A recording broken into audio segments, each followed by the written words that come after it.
नमस्कार शेतकरी बांधवांनो, आपण तुरीला आज खत घालून झालेलं आहे. आपल्या तुरीला बऱ्याच शेतकऱ्यांना प्रश्न पडतो की तूर 2.5 महिन्याची झालेली आहे आणि खत कोणते टाकावे. तर आम्ही आता सध्या 20-20-013 हे खत तुरीला दिलेलं आहे. बघू शकता तुम्ही, अशा पद्धतीने खत आपण टाकलेलं आहे तुरीला.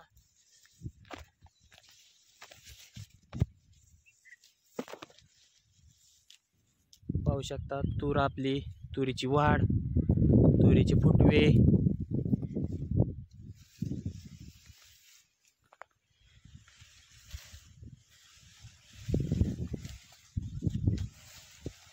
बघू शकताय,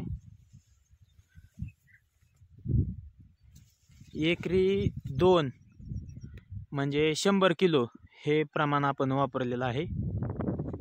आपली लागण 7x5 वरती 7x6 फूट, दोन्ही तुरीच्या मधील अंतर 6 फूट व 2 लाईन मधील अंतर 7 फूट असे आहे. व्हिडिओ आवडल्यास चॅनलला नक्की सबस्क्राईब करा, लाईक करा, शेअर करा. धन्यवाद.